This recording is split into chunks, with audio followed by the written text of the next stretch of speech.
19 साल से कांग्रेस का खाता नहीं खुला। ये इलाका जरा वीआईपी है, जहां दांव पर होती है 3-3 मंत्रियों की किस्मत। नाम है शाहजहांपुर। कहानी शाहजहांपुर लोकसभा की, जहां से डूबती किस्मत बच जाती है और उगती हुई डूब जाती। अचानक मोदी सरकार को क्यों याद आने लगा शाहजहांपुर? शहीदों की नगरी, भगवान परशुराम की जन्मस्थली में क्या गुल खिलेगा? शाहजहांपुर में अचानक बीजेपी चेहरा बदलने की तैयारी में क्यों है?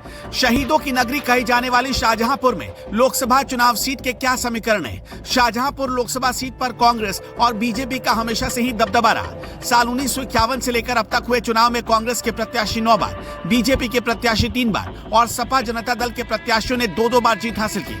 लेकिन पिछले 19 सालों से कांग्रेस यहां जीत का इंतजार कर रही है।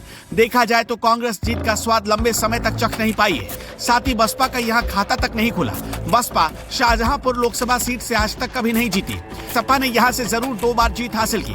शाहजहांपुर लोकसभा सीट से भारतीय जनता पार्टी के अरुण कुमार सागर मौजूदा सांसद हैं। इसके अलावा योगी सरकार के 3-3 मंत्री भी इसी शहर से आते हैं। तीनों मंत्री यूपी की राजनीति में अपने आप में बड़ा नाम है। राजनीतिक जानकारों की माने तो विधानसभा चुनाव में परिणाम को देखते हुए मोदी सरकार शाहजहांपुर को 2024 से पहले एक और तोहफा देने जा रही है। चर्चा है कि 2014 में शाहजहांपुर सांसद चुनी गई कृष्णा राज की तरह अरुण सागर को भी केंद्रीय मंत्रिमंडल में जगह मिल सकती है। अब चलिए शाहजहांपुर के राजनीतिक इतिहास को जरा जान लेते हैं। शाहजहांपुर में पहला चुनाव साल 1952 में हुआ। उस समय शाहजहांपुर में लोकसभा की 2 सीटें हुआ करती थी। एक सीट से कांग्रेस के गणेशी लाल और दूसरी सीट से रामेश्वर नवेटिया चुनाव जीतते थे। 1957 में भी 2 सीटों पर लोकसभा चुनाव हुआ। तब एक सीट कांग्रेस के नारायण दिन और दूसरी सीट से सेठ विशन चंद ने चुनाव जीता। साल 1962 में शाहजहांपुर को एक ही लोकसभा सीट बनाया गया। तो 67 में पीके खन्ना, 1971, 1980, 1984 में कांग्रेस के जितेंद्र प्रसाद जीते। मूर्ति सिंह वर्मा कांग्रेस के सांसद बने। कांग्रेस से 1999 में जितेंद्र प्रसाद फिर जीते। 2001 में उनके निधन के बाद शाहजहांपुर लोकसभा सीट पर उपचुनाव हुआ। 2002 में कांग्रेस के कांता प्रसाद को प्रत्याशी बनाया गया। सपा ने जब राम मूर्ति सिंह वर्मा को चुनाव मैदान में उतारा, इस चुनाव में राम मूर्ति सिंह वर्मा जीत गए। 2004 में जितेंद्र प्रसाद ने कांग्रेस के टिकट पर चुनाव लड़ा और जीते। इसके बाद 2009 में सपा ने मिथिलेश कुमार को प्रत्याशी घोषित किया। मिथिलेश कुमार भी चुनाव जीत गए। शाहजहांपुर की राजनीति में बाबू सत्यपाल सिंह का नाम कौन नहीं जानता। जमीनी राजनीति करने वाले सत्यपाल सिंह संघर्ष करते करते जनता दल के टिकट पर पहली बार साल 1989 में सांसद बने थे। उन्होंने कांग्रेस के जितेंद्र प्रसाद को हराया था।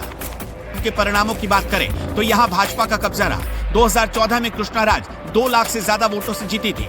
उन्होंने बसपा के उम्मेद सिंह को हराया था। शाहजहांपुर में 2 बार कमल खिल चुका है। भाजपा ने 2019 में इतिहास रचा था। 2014 के बाद लगातार भाजपा 2 बार यहां से चुनाव जीती। 2019 में अरुण सागर यहां से चुनाव जीतकर लोकसभा पहुंचे। शाहजहांपुर में अगर जातीय समीकरण की बात करें तो लोकसभा चुनाव के लिए एक बार फिर से राजनीतिक दलों ने अपनी बिसात बिछा दी है। 2019 के चुनावी आंकड़ों पर नजर डालें तो यहाँ करीब 21,12,000 लोकसभा के वोटर हैं। जातीय समीकरण की बात करें तो यहाँ करीब 20% जनसंख्या मुस्लिम समुदाय की है। इसके अलावा पिछड़ी जातियों का भी यहाँ वर्चस्व है। राजनीतिक जानकारों की माने तो मुस्लिम वोटर ही शाहजहांपुर में जीत हार तय करते हैं। शाहजहांपुर लोकसभा क्षेत्र में 6 विधानसभा की सीटें आती हैं। इनमें कटरा, जलालाबाद, तिलहर, पुवाया, शाहजहांपुर और ददरौल शामिल हैं। इन 6 की 6 विधानसभा सीटों पर बीजेपी का कब्जा है। कैबिनेट मंत्री सुरेश खन्ना भी शाहजहांपुर से ही विधायक हैं।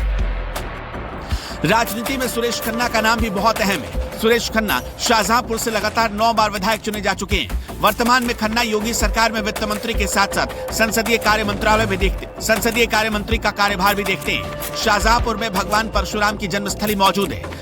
शाहजहांपुर के शहीद अशफाक उल्लाह खान, रोशन सिंह, पंडित राम प्रसाद बिस्मिल जैसे आजादी के दीवानों ने अंग्रेजों से लड़ाई लड़कर देश के लिए कुर्बानी दी थी। उनकी भी जन्मस्थली यहाँ मौजूद है।